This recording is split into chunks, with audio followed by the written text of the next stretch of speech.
जब सत्ता की ताकत के सामने सवाल कमजोर पड़ जाए तो आवाज बुलंद करनी पड़ती है। बोल कि लब आजाद है तेरे। न्यूज क्लिक पर मेरे साथ। बोल के लब आजाद है तेरे, बोल ज़बां अब तक तेरी है। नमस्कार, आप देख रहे हैं बोल के लब आजाद है तेरे। मैं अभिसार शर्मा। मैं आज आपसे कुछ पूछना चाहता हूं। क्या इस देश में लव जिहाद सबसे बड़ी समस्या है? क्या इस देश में महिला सम्मान, महिला सुरक्षा, किसानों की समस्या, बेरोजगारी, ये तमाम मुद्दों का समाधान हो गया है कि अब हमारा पूरा फोकस जो है वो लव जिहाद पर होगा? क्या भारतीय जनता पार्टी के लिए हिंदू महिलाओं का सम्मान सिर्फ राजनीतिक रोटियां सेकने का मुद्दा है? क्या वाकई हिंदू महिलाओं के सम्मान जो है वो मायने रखता है बीजेपी के लिए, या सिर्फ आप उस पर राजनीति करना जानते हैं? आज ये सवाल मैं आपसे इसलिए पूछ रहा हूं दोस्तों, क्योंकि भारतीय जनता पार्टी की कई सरकारें अपने अपने राज्यों में लव जिहाद पर विधेयक लाने वाली है। आज मैं आपको बतलाने वाला हूं कि भारतीय जनता पार्टी के लिए यह मुद्दा सिवाय सियासत के कुछ नहीं है। उल्टा आज तक भारतीय जनता पार्टी लव जिहाद के मुद्दे पर कोई वैज्ञानिक प्रमाण नहीं दे पाई है। उल्टा इन्होंने ही इसके उलट प्रमाण दिया है कि लव जिहाद नाम की कोई चीज नहीं है। मध्य प्रदेश सरकार लव जिहाद पर एक विधेयक लाने वाली है। सबसे पहले मैं आपको उनके मुख्य बिंदु बताना चाहूंगा जो आपकी स्क्रीन पर एक के बाद एक आने वाले हैं। यह लागू होगा उन मामलों में जहां प्रलोभन से, बहकावे में, जबरदस्ती से किसी लड़की की शादी किसी मुसलमान से करा दी गई हो। इसमें 5 साल के कठोर कारावास की सजा का प्रावधान है। गैर जमानती भी किया जा सकता है। मां बाप, भाई बहन की शिकायत पर मामला दर्ज होगा। शादी को ऐसी सूरत में नल एंड वॉइड यानी अमान्य घोषित कर दिया जाएगा। सहयोग देने वाले लोगों पर भी कठोर कार्रवाई होगी। शादी के लिए अगर कोई धर्म परिवर्तन कराएगा तो उसे जिला अधिकारी को 1 महीने का नोटिस देना होगा। तो भारतीय जनता पार्टी लव जिहाद को एक बहुत बड़ी पैंडेमिक के तौर पर देख रही है, एक बहुत बड़ी महामारी के तौर पर देख रही है। यानी कि इतनी बड़ी समस्या है कि हिंदू महिलाएं जो है हमारी बेचारी दर दर दौड़ रही हैं, भाग रही हैं और उन पर अत्याचार कर रहे हैं मुसलमान युवा। कम से कम हमारे राजनेताओं की माने तो ऐसा ही कुछ हो रहा है।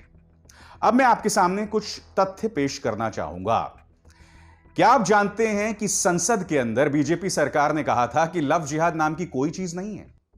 आपकी स्क्रीन पर There is no case of love jihad in Kerala, the center said in Parliament on Tuesday in response to a question about whether the government was aware of the observation of the Kerala High Court on the issue.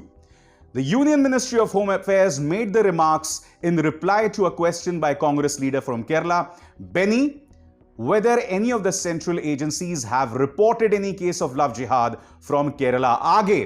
आगे केंद्र सरकार क्या कहती है? The term love jihad is not defined under the extant laws. No such case, इस बात पर गौर कीजिएगा, no such case of love jihad has been reported by any of the central agency. यह बात कोई और नहीं बल्कि state home minister ji Kishan Reddy ने संसद के अंदर कही। संसद जो कि लोकतंत्र का मंदिर है, कम से कम अब तक तो था ही। उन्होंने कहा है कि लव जिहाद जैसी कोई चीज नहीं है। कौन? खुद गृह मंत्रालय कह रहा है। अब गृह मंत्रालय संसद के अंदर मजाक तो करेगा नहीं ना, पर उन्होंने यह कहा है। अब मैं आपसे समझना चाहता हूं कि क्या वाकई लव जिहाद इतनी बड़ी समस्या है कि आप उस पर विधेयक लेकर आ रहे हैं, कि आप प्यार पर पहरा कर रहे हैं? मैं आपसे एक चीज बोलना चाहता हूं। देखिए, ऐसा कहकर ना या ऐसा करके आप हिंदू लड़कियों का अपमान कर रहे हैं। क्यों? क्योंकि जब आप यह कहते हैं ना कि लड़कियों को बहलाया जा सकता है, फुसलाया जा सकता है, तब आप यह मान के चल रही हैं कि उन लड़कियों की कोई अक्ल नहीं है।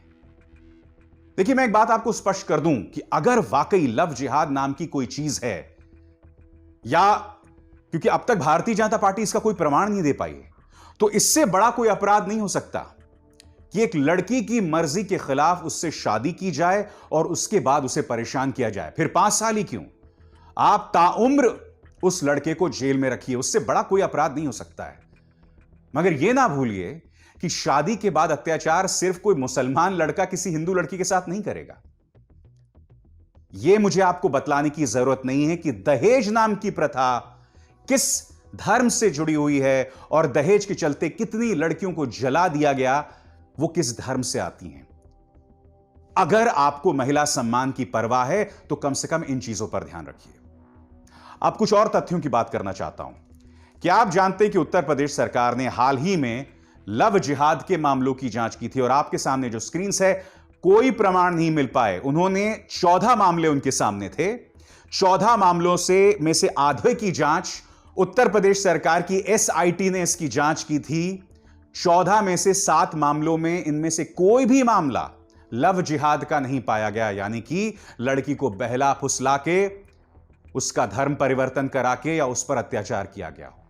ये मेरे शब्द नहीं हैं, ये उत्तर प्रदेश एसआईटी के शब्द हैं। और जो बाकी 7 मामले थे उनमें से 3 की जांच एनडीटीवी ने की और वो भी वही पाए गए कि लड़की अपनी रजामंदी से उसने लड़के के साथ शादी की थी। हां, एक मामला था जहां दोनों के संबंध खराब हो गए और वो अपने अलग अलग रास्ते चले गए। मगर वो तो 2 हिंदुओं के बीच भी हो सकता है, 2 मुसलमानों के बीच हो सकता है। तो ऐसे में उसे लव जिहाद का नाम देना कितना सही है। और हम उस राज्य की बात यानी कि उत्तर प्रदेश की बात कर रहे हैं जहां माननीय मुख्यमंत्री ने हाल ही में एक चुनावी सभा में कहा था कि जो लव जिहाद करेगा उसका राम नाम सत्य कर दिया जाएगा। हालांकि आप ही की एसआईटी ने यह बता दिया है कि लव जिहाद नाम की कोई चीज नहीं, उसके कोई प्रमाण नहीं है। जैसे मैंने कहा ना, ये मेरे शब्द नहीं हैं, ये आप ही के एसआईटी के शब्द हैं। और इसी तरह की जांच 2014 में भी हुई थी। क्योंकि देखिए उत्तर प्रदेश में भी क्या हुआ था, शालिनी यादव का मामला आया था और उस मामले में शालिनी के मामले की शिकायत उसी की मां ने की थी और जितने भी आरोप उसकी मां ने लगाए थे सब गलत साबित हुए। खुद शालिनी सामने उभर कर आई थी और शालिनी ने कहा था कि नहीं, मैं अपनी मर्जी से मैंने शादी की है और मुझे मोहब्बत हो गई और उसके बाद हमने शादी कर ली। वो कहा है ना किसी ने, इश्क पर जोर नहीं। यह बात आपको समझनी होगी।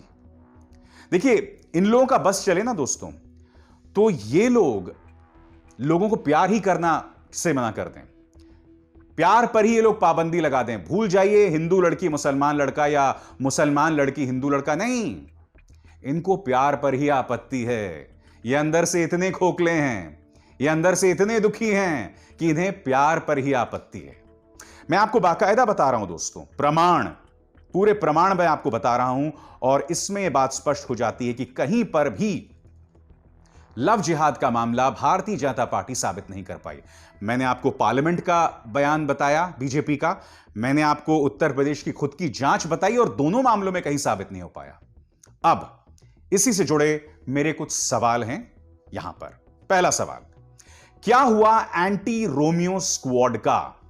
क्योंकि देखिए एंटी रोमियो स्क्वाड की बात की गई थी कि महिला सम्मान की रक्षा की जाएगी, तमाम चीजें होंगी, मगर आप जानते हैं कि उत्तर प्रदेश में हाथरस जैसी घटनाएं होती हैं। लड़की के साथ कथित दुष्कर्म होता है, फिर उसे जिंदा जला दिया जाता है। कल ही बुलंदशहर में एक लड़की को जिंदा जला दिया गया। दूसरा सवाल, उससे लड़कियों के साथ छेड़खानी क्यों नहीं रुकी, अपराध क्यों नहीं रुके? फिर भी तीसरा सवाल, फिर भी हाथरस जैसी घटनाएं क्यों होती हैं जहां एक लड़की के साथ कथित दुष्कर्म और फिर उसकी हत्या कर दी जाती है, इसके बाद और फिर रातों रात उस लड़की का शव आग के हवाले कर दिया जाता है। आपकी प्राथमिकताएं क्या हैं, यह मेरा आपसे सवाल है।